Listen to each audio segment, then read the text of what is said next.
جہاں پر جگہ ملے۔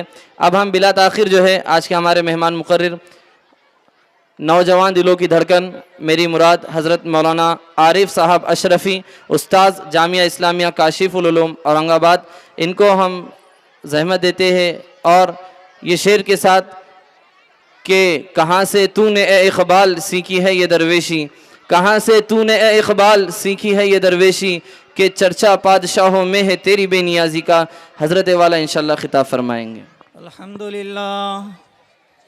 الحمد لله نحمده ونستعينه ونستغفره ونؤمن به ونتوكل عليه ونعوذ بالله من شرور أنفسنا ومن سيئات أعمالنا، من يهده الله فلا مضل له ومن يضلله فلا هادي له، ونشهد أن لا إله إلا الله وحده لا شريك له، ونشهد أن سيدنا ومولانا محمدًا عبده ورسوله. أما بعد فأعوذ بالله من الشيطان الرجيم، بسم الله الرحمن الرحيم. يا أيها الذين آمنوا قوا أنفسكم وأهليكم نارا وقودها الناس والحجارة. وقال النبي صلى الله عليه وسلم: اقرأوا القرآن فإنه يأتي يوم القيامة شفيعا لأصحابه. صدق الله العظيم وصدق رسوله النبي الكريم. قابل صد احترام صدر باوقار حضرت مولانا عبدالستار صاحب دامت برکاتہم العالیہ، سرپرست اعلیٰ استاذ محترم حضرت مولانا احسان اللہ صاحب مدظ اللہ العالی، حضرت مولانا صادق صاحب جامعی زید مجدہ، اسٹیج پر تشریف فرما گرامی قدر علماء اکرام، بزرگوں اور دوستوں، عفت نشین خواتین اسلام، کافی دیر سے تقریباً 2-2.5 گھنٹوں سے ہم مکتب عائشہ صدیقہ رضی اللہ عنہا کے ننھے منھے طلباء ان نونہالوں سے ان کا دینی علمی مظاہرہ تعلیم کا ہم سماعت فرما رہے ہیں اور اس کا ہم مشاہدہ کر رہے ہیں کہ ان چھوٹے چھوٹے طلباء نے کتنے بہترین انداز میں قرآن شریف پڑھا اور حدیثیں اور نعتیں اور ارکان اسلام اور دعائیں، یہ ساری چیزیں ہمارے سامنے پیش کی۔ دوستو، اولاد اللہ کی عطا کردہ بہت بڑی نعمت ہے۔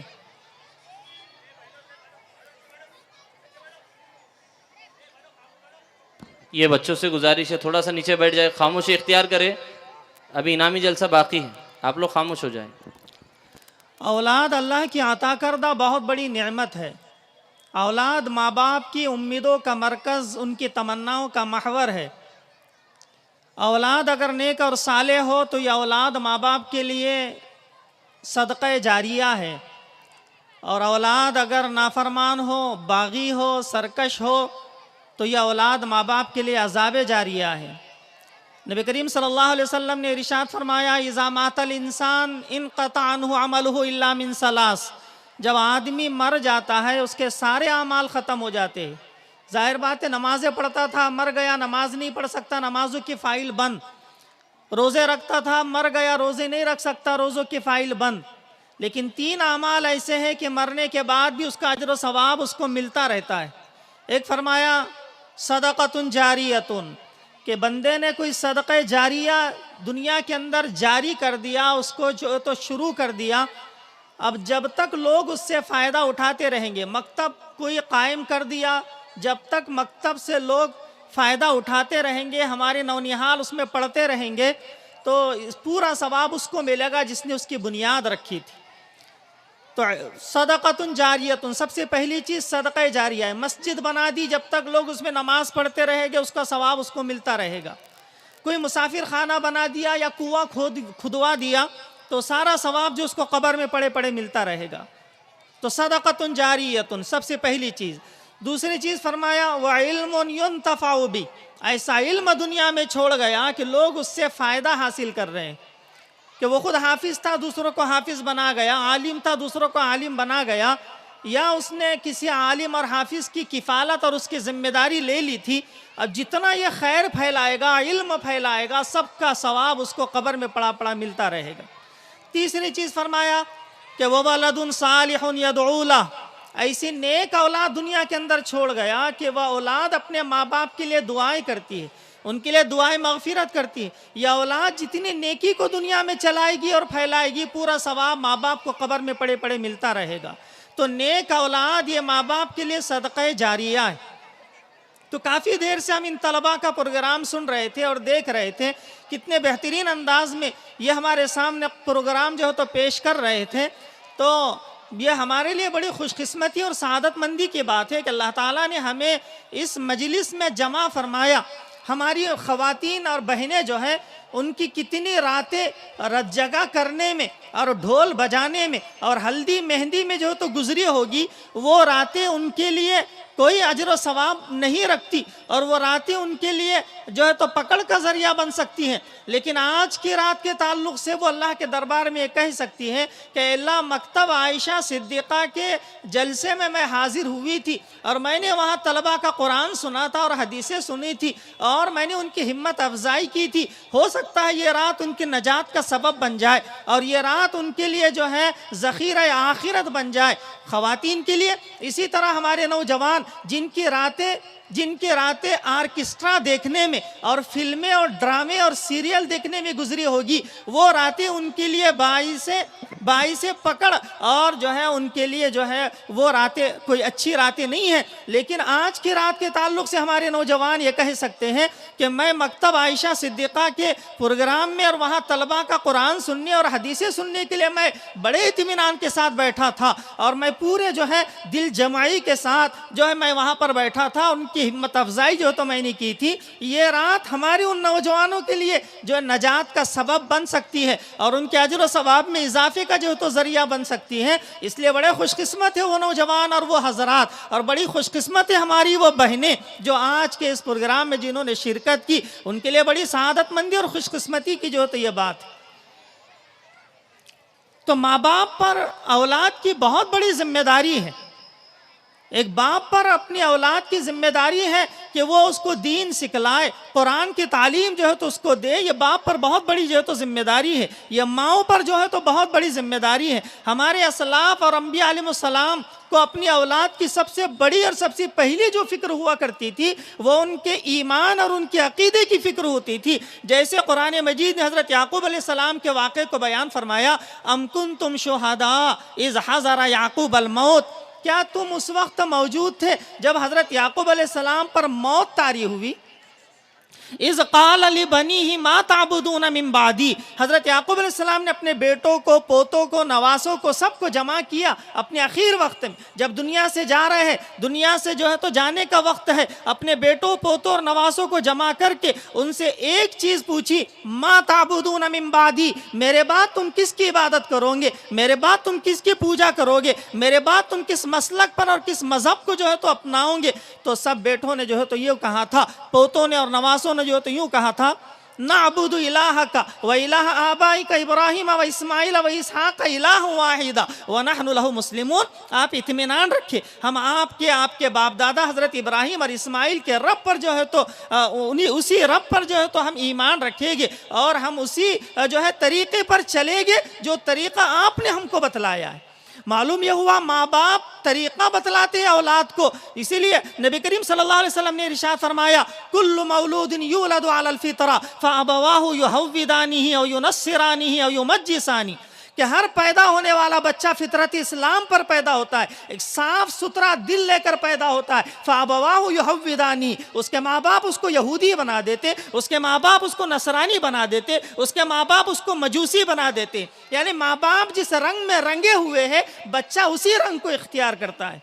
بچہ دیکھتا ہے اذان ہوئی، لوگ نماز پڑھ کر واپس جا رہے ہیں، میرا باپ گھر میں بیٹھ کر چینل بدل رہا ہے اور میرا باپ نماز کے لیے نہیں گیا، میرا باپ سیریل دیکھ رہا ہے، میری ماں سیریل دیکھ رہی ہے، وہ کبھی نماز نہیں پڑھتی۔ ظاہر بات ہے بچہ یہ سمجھتا ہے کہ نماز پڑھنا کچھ مولویوں کا کام ہے، کچھ دیندار لوگوں کا کام ہے، کچھ بزرگوں کا جو ہے تو کام ہے، نماز ہر ایک پر فرض نہیں۔ تو باپ نے اس کی غلط رہنمائی کی اور غلط جو ہے تو رہبری کی، اور بچے کے اندر سے اسلام کی وقات اور اس کی اہمیت اور نماز کی اہمیت کو جو ہے تو باپ نے نکالا ہے۔ اسی لیے شاعر کہتا ہے اذا كان رب البيت بالطبل زاربا، اذا كان رب البيت بالطبل زاربا فلا تلم الاولاد فيه على الرقص۔ جس گھر کا سربراہ اور جس گھر کا ذمہ دار اگر ڈھولک پیٹنے والا اور طبلہ بجانے والا ہو تو اس گھر کی اولاد اور اس گھر کی نسل اگر ناچنے والی نکل جائے تو اس میں کوئی تعجب کی بات نہیں، اور وہ اولاد قابل ملامت نہیں جو ناچ رہی ہے، بلکہ وہ ماں باپ اور وہ ذمہ دار جو ڈھولک بجانے والا تھا وہ قابل ملامت ہے کہ اس نے اولاد کو وہ طریقہ دیا، اس نے اولاد کو وہ راہ دی، اس نے اولاد کو جو ہے اس راہ پر ڈالا ہے، وہ قابل ملامت۔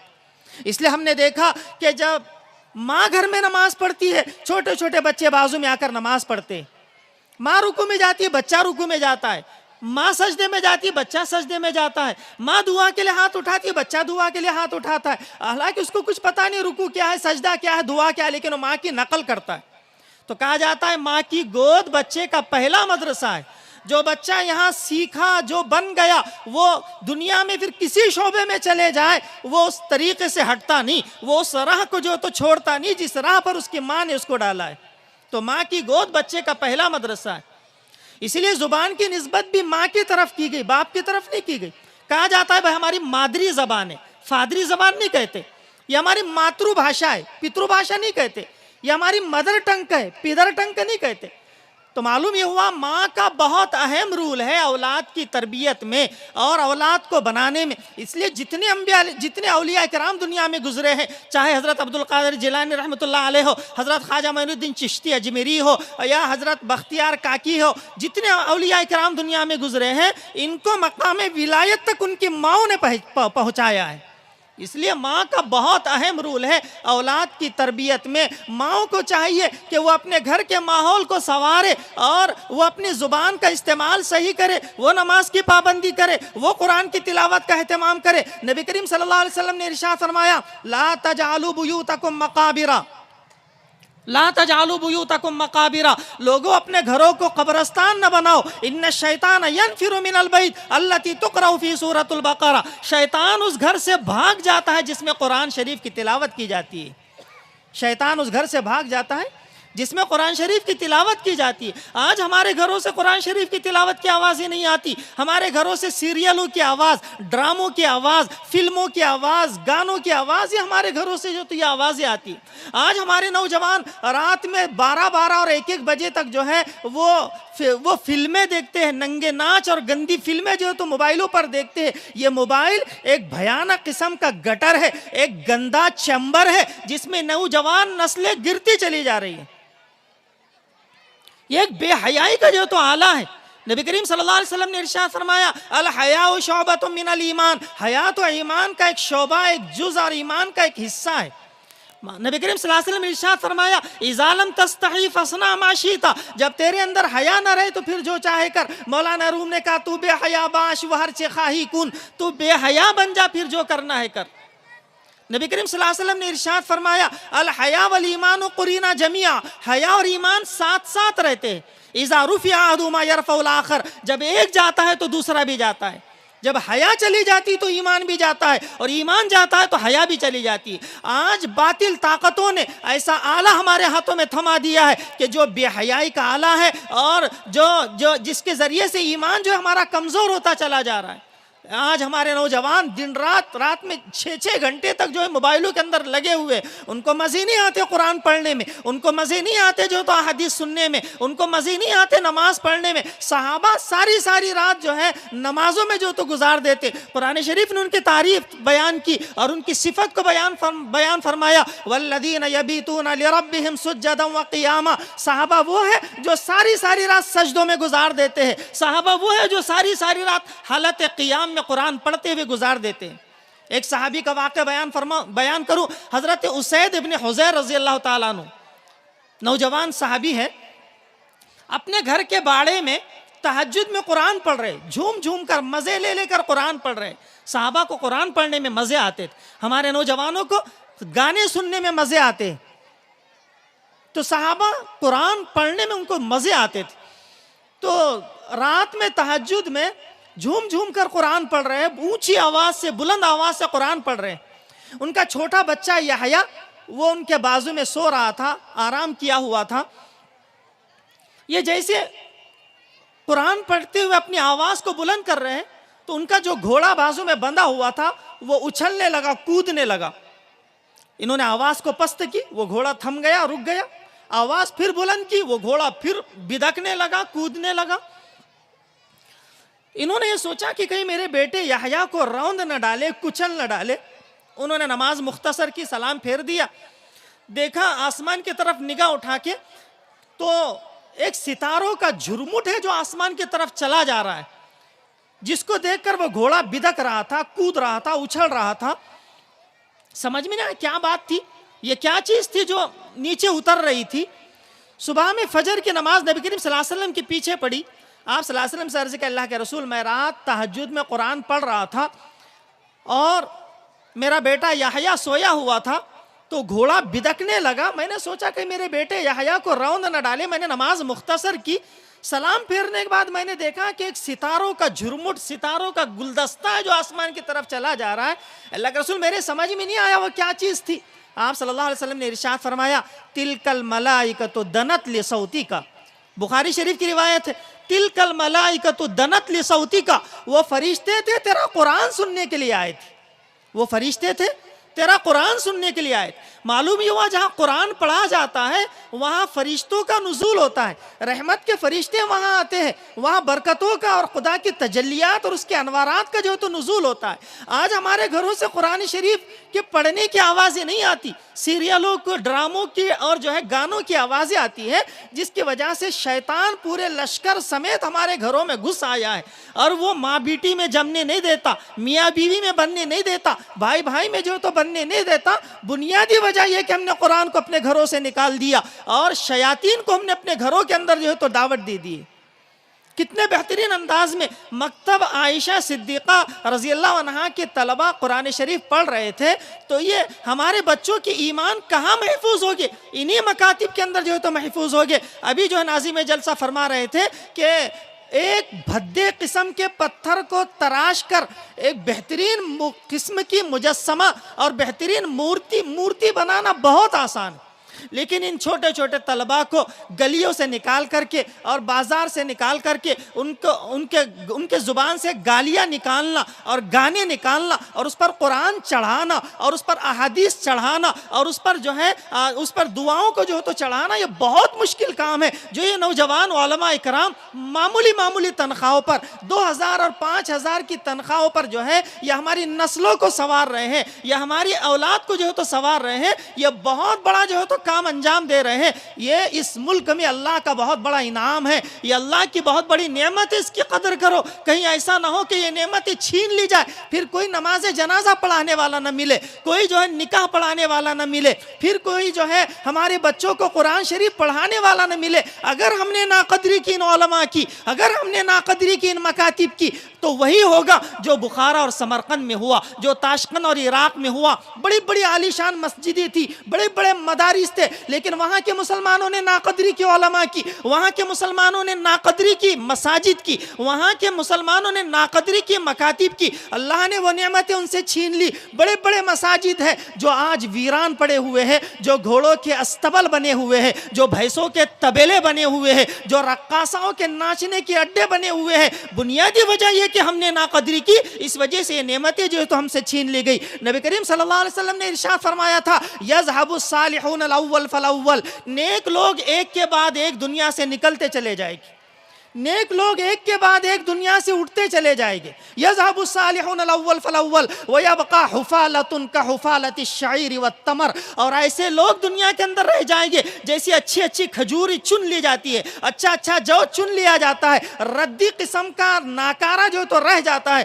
بیچنے والا یہ کہتا ہے کیا دینا ہے دے، اور سارا جو تو صاف کر لے، پورا اٹھا لے۔ فرمایا ایسے لوگ دنیا کے اندر رہ جائیں گے، لا یبالہم اللہ بالتن، اللہ تعالیٰ کو ایسے نکمے مسلمانوں کی کوئی پرواہ نہیں ہوگی، ایسے ناکارہ مسلمانوں کی کوئی پرواہ نہیں ہوگی۔ اس لیے آج اللہ کا بڑا انعام ہے ان مکتبوں کی شکل میں، ان علماء کی شکل میں، ان مساجد کی شکل میں، اس کی قدر جو ہے تو ہم کریں۔ خواتین اسلام کتنا پیسہ، ہماری بہنیں جو ہے کتنا پیسہ جو ہے اپنے ارمانوں پر جو ہے تو لگاتی ہے۔ بیٹے کی شادی پر حضرت مولانا سجاد نعمانی جو ہے دامت برکاتہم العالیہ تشریف لائے تھے ابھی 1 مہینہ پہلے، وہ بتلا رہے تھے ہمارے پڑوس میں حیدرآباد ہے، وہاں ایک مسلمان اپنی بچی کی شادی میں 16 کروڑ روپے خرچ کرتا ہے۔ اپنی بچی کی شادی میں اس نے 16 کروڑ روپے جو ہے تو خرچ کی۔ کیا جو ہے کس قدر ناقدری ہے اور کیسے جو ہے پیسوں کو برباد کرنا ہے۔ قرآن مجید میں اللہ تعالیٰ ارشاد فرماتے ہیں ان المبذرین کانوا اخوان الشیاطین، فضول خرچی کرنے والے شیطان کے بھائی ہیں، فضول خرچ کرنے والے شیطان کے بھائی ہیں۔ مال اللہ کی بڑی نعمت ہے، اس مال کو صحیح جگہ لگاؤ۔ مکتبوں کی فیس 100 روپے ہے، لیکن ہم کہتے ہیں مولانا سے کہنا کل دیں گے اور پرسوں دیں گے، ہم کیا بھاگ جا رہے کیا، اور جو ہے بھروسہ نہیں کیا، اس طرح کی باتیں۔ 100 روپے دینے کے لیے اپنے بچی کی دینی تعلیم پر روزانہ صرف 3 روپے خرچ آتا ہے، 90 روپے ماہانہ، 100 روپے ماہانہ جو ہے فیس ہے، لیکن ہم جو ہے وہ دینے کے لیے ٹال مٹول جو ہے تو کرتے ہیں۔ کتنا پیسہ ہم سگریٹ کھینچ کر پھونکنے میں، اور کتنا پیسہ گٹکے کھا کر تھوکنے میں، اور کتنا پیسہ ہمارے نوجوان جو ہے وہ جو ہے واٹس ایپ اور فیس بک اور اس طرح جو ہے اپنا کتنا پیسہ جو تو برباد کر رہے ہیں، لیکن وہ اپنے مال کا کچھ حصہ ان مکتبوں کو اس کو جو ہے تو پروان چڑھانے میں اور اس کو مضبوط کرنے میں جو تو ہمارا پیسہ خرچ نہیں ہوتا۔ کل قیامت کے اللہ کے دربار میں ہم کیا جواب دیں گے؟ سیٹ اپ باکس بٹھانے میں اور جو ہے ریچارج مارنے میں 1 گھنٹہ اگر ریچارج ختم ہو جائے بے چین ہو جاتے ہیں کہ واٹس ایپ پر کیا پتہ نہیں کیا جو ہے میسج آ رہے ہوں گے اور کیا جو ہے چل رہا ہوگا، بے چین ہو جاتا ہے۔ اور ریچارج مارنے کے لیے کیسے بھی جو ہے کر کے وہ فوراً جو ہے 1 گھنٹے کے اندر جو تو ریچارج مار لیتا ہے، لیکن کبھی اس کا پیسہ 100 روپے مسجد کے لیے نہیں لگتا، کبھی 100 روپے اس کے جو ہے مکتب کے لیے نہیں لگتے۔ یہ کس درجے دین سے دوری ہے، یہ کیسے جو ہے قرآن سے دوری ہے، کیسے کل قیامت کے دن اللہ کے دربار میں حاضر ہو سکیں گے؟ ہم کیسے صحابہ کے سامنے جواب دے سکیں گے کہ صحابہ نے دین کے خاطر اپنا سب کچھ لٹا دیا، اپنا سب کچھ لگا دیا، اور ہم اسلام کے خاطر جو ہے کچھ کرنے کے لیے جو تو تیار نہیں، اور ہم یہ کہتے ہیں کہ کیوں یہ حالات۔ نبی کریم صلی اللہ علیہ وسلم نے ارشاد فرمایا تھا ان العلم لا يقبض العلم انتزاعا، ان اللہ لا يقبض العلم انتزاعا ينتزع من العباد، اللہ تعالیٰ اچانک دنیا سے علم نہیں اٹھائیں گے، راتوں رات بخاری شریف چلی گئے ایسا نہیں ہوگا، راتوں رات مسلم شریف چلی گئے ایسا نہیں ہوگا، ولكن يقبض بقبض العلماء، علماء کے اڑ جانے سے علم دنیا سے اڑ جائے گا، حتی لا یبقى منہم احدا، یہاں تک کہ ایک بھی صحیح عالم دنیا میں نظر نہیں آئے گا، علاقے کے علاقے بنجر پڑے ہوگے، ایک بھی صحیح عالم نظر نہیں آئے گا۔ اتخذ الناس رؤوسا جہلا، لوگ جاہلوں سے مسائل پوچھیں گے، ففتو بغیر علم، وہ بغیر علم کے لوگوں کو فتوے دے گا، ضلوا فاضلوا، خود بھی گمراہ ہوگا دوسروں کو بھی گمراہ کرے گا۔ لہٰذا ہماری بہنوں کو چاہیے کہ وہ پیسہ جو ہے کتنا جگہ کرنے میں، ڈھول تاشے بجانے میں، اور جو ہے نبی کریم صلی اللہ علیہ وسلم نے ارشاد فرمایا تھا یکون فی آخر الزمان خسف وقذف ومسخ، قیامت سے قریب ایسا ہوگا زمین پھٹ کر لوگ اس میں دھسائے جائیں گے، صورتیں بگاڑ دی جائے گی، آسمان سے پتھروں کی بارش ہوگی۔ صحابہ نے پوچھا متی یا رسول اللہ، اللہ کے رسول ایسا کب ہوگا، ایسا کب ہوگا؟ آپ نے فرمایا اذا ظہرت المعازف، جب دنیا میں میوزک عام ہو جائے گی، جب دنیا میں ناچ گانا اور میوزک عام ہو جائے گی۔ ابھی مکالمے میں کتنے بہترین انداز میں طلبہ نے جو ہے بتلایا ناچ گانے کی جو ہے حرمت کو، اور جو ہے شراب کی حرمت کو کتنے بہترین انداز میں ہمارے سامنے جو ہے تو پیش کیا۔ تو آپ صلی اللہ علیہ وسلم نے فرمایا جب یہ چیزیں، تین چیزیں میری امت میں آ جائے گی، اذا ظہرت المعازف، جب لوگ میوزک کے اندر لگ جائے گے، ناچ گانوں کے اندر لگ جائے گے۔ آج اسلامی ممالک جہاں بڑے بڑے علماء اکرام کو جیلوں میں ٹھوسا جا رہا ہے، اور ناچنے والوں کو ہندوستان سے بلا کر کے وہاں ان کے فنگر پرنٹ لی جا رہی ہے، اور وہاں ان کی بڑی پذیرائی ہو رہی ہے، اور کروڑوں روپے جو تو ان پر لٹائے جا رہے ہیں، یہ سب علامت قیامت ہے۔ نیک لوگوں کی توہین ہوگی، نیک لوگوں کی۔ نبی کریم صلی اللہ علیہ وسلم نے ارشاد فرمایا تھا اکرموا حملۃ القرآن، لوگوں قرآن کے حافظوں کا اکرام کرو۔ اکرموا حملۃ القرآن من اکرمہم فقد اکرمنی، قرآن کے حافظوں کا اکرام کرو، جس نے حافظ قرآن کا اکرام کیا اس نے میرا اکرام کیا۔ ایک روایت میں آپ نے فرمایا حامل القرآن رایۃ الاسلام، قرآن کا حافظ اسلام کا علم بردار ہے۔ من اکرمہ فقد اکرم اللہ، جس نے حافظ قرآن کا اکرام کیا اس نے اللہ کا اکرام کیا۔ ومن اہانہ فعلیہ لعنت اللہ، جس نے حافظ قرآن کی توہین کی اس پر اللہ کی لعنت ہو، جس نے حافظ قرآن کو بے عزت کیا اس پر اللہ کی لعنت ہو۔ آج ہم لوگ مدارس کو، مکاتب کو، اور جہاں حفاظ اور علماء تیار ہو رہے، ہم یہ کہتے ہیں کہ ان مولویوں کو کام نہیں، انہوں نے ٹپریاں کھول رکھی ہیں، انہوں نے پیٹ پالنے کے اپنے ذرائع کھول رکھے ہیں، کتنے جو ہے برائی کے اڈے کھل رہے ہیں، کتنے جو ہے کیرم بورڈ کے اڈے کھل رہے ہیں، ساری رات ہمارے نوجوان وہاں پر برباد کر رہے ہیں، لیکن کبھی ہمارے پیشانی پر شکن نہیں آتا کہ یہ برائی کے اڈے کھل رہے ہیں۔ لیکن ایک سے دو مکتب کھل جائے یا ایک سے دو مدارس اگر ہو جائے، ہم کہتے ہیں ان مولویوں کو کام نہیں، انہوں نے ٹپریاں کھول رکھی ہے۔ ہم جو ہے تو نبی کریم صلی اللہ علیہ وسلم نے ارشاد فرمایا تھا کیف بکم اذ رأیتم المعروف منکرا والمنکر معروفا، لوگوں اس وقت تمہارا کیا حال ہوگا جب کہ تم اچھائی کو برا سمجھو گے اور برائی کو اچھا سمجھو گے، جب تم اچھائی کو برا سمجھو گے اور برائی کو اچھا سمجھو گے، یعنی تمہارا مزاج فاسد ہو جائے گا، دینی مزاج تمہارا فاسد ہو جائے گا۔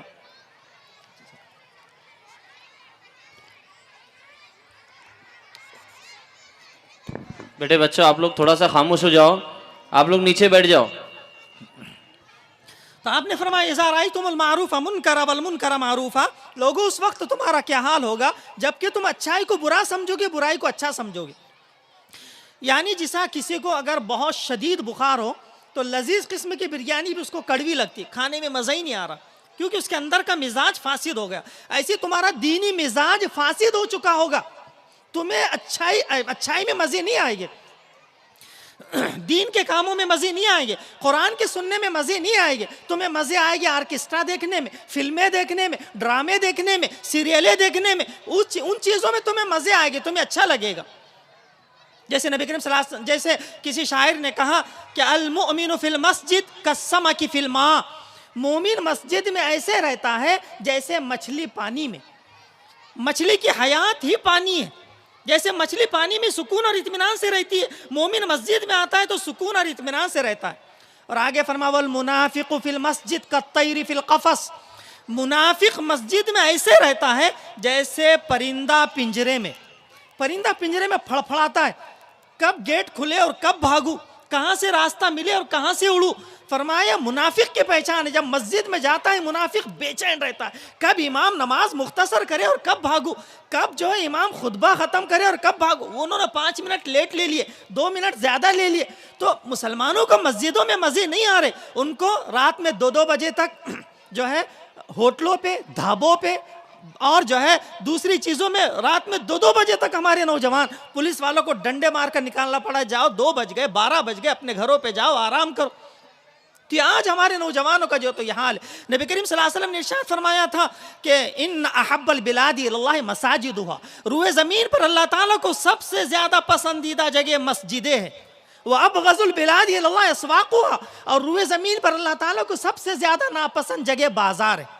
تو جو جگہ اللہ تعالیٰ کو سب سے زیادہ پسند ہے ہم نے اس کو ویران کر دیا، اجاڑ دیا. جو جگہ اللہ کو سب سے زیادہ ناپسند ہے ہم نے رات میں 2 بجے تک ان کو آباد رکھا. ٹپریوں کو، ڈھابوں کو، اور جو ہے یہ چیزوں کو جو ہم نے رات میں 2 بجے تک آباد رکھا. مسجدوں میں کوئی نظر نہیں آتی. تو ہمارے مزاج فاسد ہو چکے ہیں. ہم کو دین کے کاموں میں مزے نہیں آتے. جہاں کسی عالم دین کا بیان ہو، جہاں علماء کرام کی آمد ہو، جہاں قرآن کی تلاوت کی جا رہی ہو، وہاں مختصر لوگ ہیں. اور یہاں اگر آج اس جگہ پر کوئی اگر جو ہے کسی فلم کا ایکٹر اگر آ جاتا، یا کوئی ڈانسر اگر آ جاتا، یا کوئی سنگر اگر آ جاتا، اس کو دیکھنے کے لیے ایک جھنڈ ہوتا اور ایک جو ہے یہاں پر بھیڑ لگی ہوتی.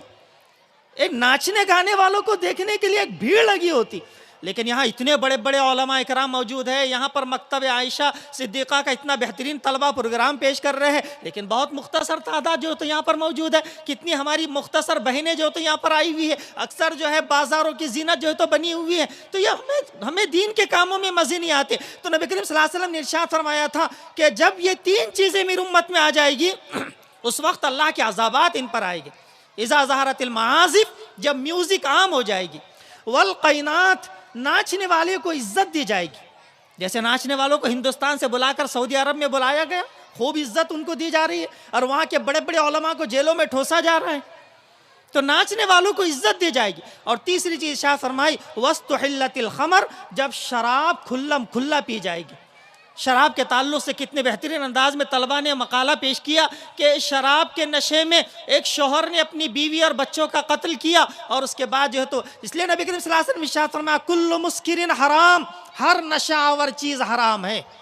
ہر نشہ آور چیز حرام. آج ہمارے چھوٹے چھوٹے 14 اور 15 اور 16 سال کے بچے وہ بٹن استعمال کر رہے ہیں، وہ وائٹنر سے جو ہے نشہ کر رہے ہیں، وہ پیٹرول سے نشہ کر رہے ہیں، وہ جھنڈو بام سے جو ہے تو نشہ کر رہے ہیں. اسلام نے ان چیزوں کو حرام کر دیا. کل مسکرین حرام، ہر نشہ آور چیز حرام ہے. کہاں جا رہی ہے؟ آج ہماری نسلوں کے اندر کوئی صلاح الدین ایوبی پیدا نہیں ہوتا، کوئی نور الدین زنگی پیدا نہیں ہوتا، کوئی طارق بن زیاد پیدا نہیں ہوتا. ہاں ہمیں محبت ہے سنگروں سے، ہمیں محبت ہے ڈانسروں سے، ہمیں محبت ہے ناچنے اور گانے والوں سے. ہماری ماؤں نے ان کو بتلایا نہیں طارق بن زیاد کون تھا، صلاح الدین ایوبی کون تھا، محمد بن قاسم کون تھا، سلطان ٹیپو کون تھا. یہ ہماری ماؤں نے جو تو ان کو بتلایا نہیں. ان کو وہ جو ہے تو لوریا جو ہے تو نہیں دی، ان کے اندر جو ہے تو اسلام کی جو ہے تو عظمت کو نہیں بتلایا. یہی ناچنے اور گانے والے ان کو بچپن سے بتلائے، انہی کی عظمت ان کے دلوں کے اندر بیٹھ گئی. اور وہ یہ سمجھتے ہیں کہ اگر ہم ڈانسر بنیں گے تو ہم بہت کچھ ترقی کر لیں گے، ہم سنگر بنیں گے تو ہم بہت کچھ ترقی کر لیں گے. یہ ماں اور باپ کی جو ہے تو یہ بہت بڑی جو ہے یہ جو ہے ناقدری ہے اولاد کے ساتھ، کہ ہم نے ان کو جو ہے تو صحیح دین نہیں سکھلایا. کیسی ماؤں نے تربیت کی تھی اپنے اولادوں کی. ذرا ہم تاریخ کا مطالعہ کریں اور صحابہ کی زندگیوں کو پڑھیں. وہ نوجوان جو غیرت مند تھے، جن کے اندر ایمانی حمیت اور اسلامی غیرت جن کے اندر تھی، وہ ایک آواز پر نکل کر کے دنیا کے اندر حیرت انگیز جو تو انقلاب برپا کرتے تھے. اور اگر آپ تاریخ کا مطالعہ کریں تو معلوم ہوگا طارق بن زیاد وہ ہے جس نے 19 سال کی عمر میں اندلس کو فتح کیا.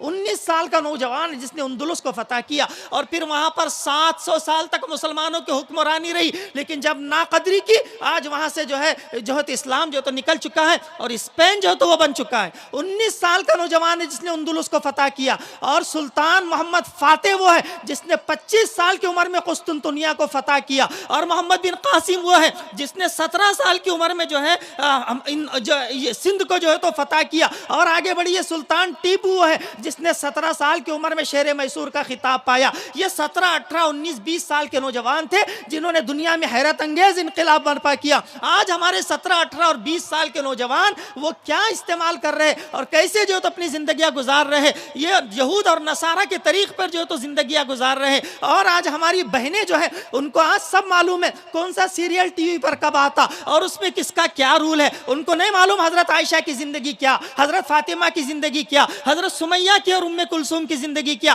امہات المومنین کون ہے اور جو ہے بنات رسول کون ہے، ہجرت اور نصرت کس کو کہتے ہیں، ہمارے نوجوانوں کو نہیں معلوم خلفائے راشدین کون ہے، اور وہ عشرہ مبشرہ، وہ 10 صحابہ جس کو آپ صلی اللہ علیہ وسلم نے ایک ہی مجلس میں جنت کی بشارت دی تھی، وہ عشرہ مبشرہ و 10 صحابہ کون ہے، ہمارے نوجوانوں کو نہیں معلوم۔ ان کو معلوم ہے انڈین کرکٹ پلیئر کے 15 پورے نام معلوم ہے، پاکستانی کرکٹ پلیئر، آسٹریلیا اور سری لنکا پورے کرکٹ پلیئروں کے ان کو نام معلوم ہے، اس لیے کہ وہ IPL دیکھتے ہیں، وہ جو ہے ڈرامے دیکھتے ہیں، لیکن وہ صحابہ کی زندگیاں نہیں پڑھتے، اور وہ جو ہے ہمارے اسلاف کی جو تو زندگیاں نہیں پڑھتے۔ اس لیے ان مکاتب میں اپنی نسلوں کو ڈالو، اپنی اولاد کو ان مکتبوں سے جوڑو جہاں قرآن سے ان کو جوڑا جا رہا ہے۔ آپ صلی اللہ علیہ وسلم نے ارشاد فرمایا اقرأوا القرآن فإنه يأتي يوم القيامة شفيعا لأصحابي، لوگوں قرآن پڑھو، قرآن اپنے پڑھنے والے کی سفارش کرے گا۔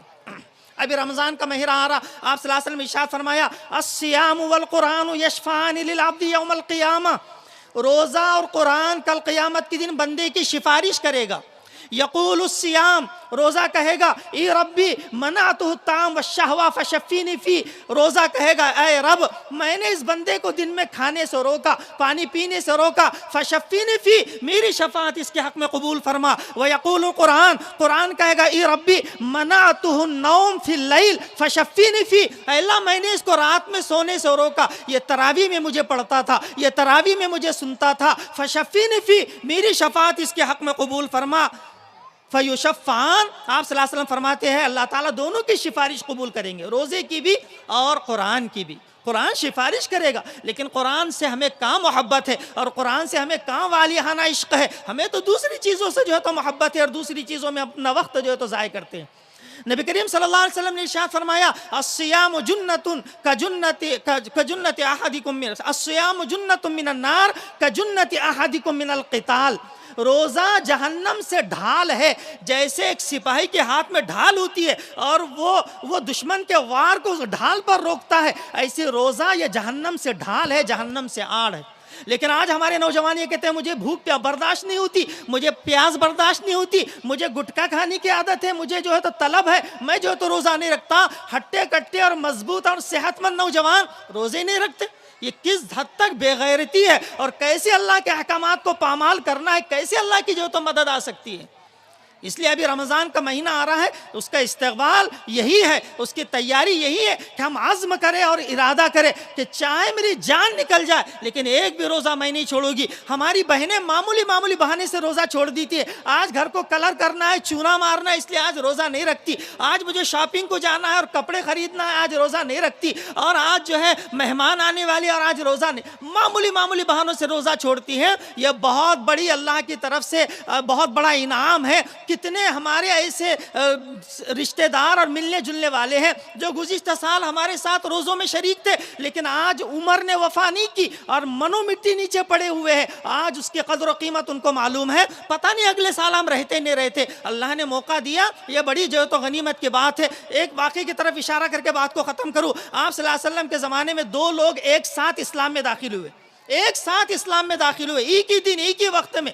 ان میں سے ایک صاحب کا چند زمانے کے بعد جو ہے تو وہ بڑے عبادت گزار، بڑے تہجد گزار، اور وہ شہید ہوئے اللہ کے راستے میں۔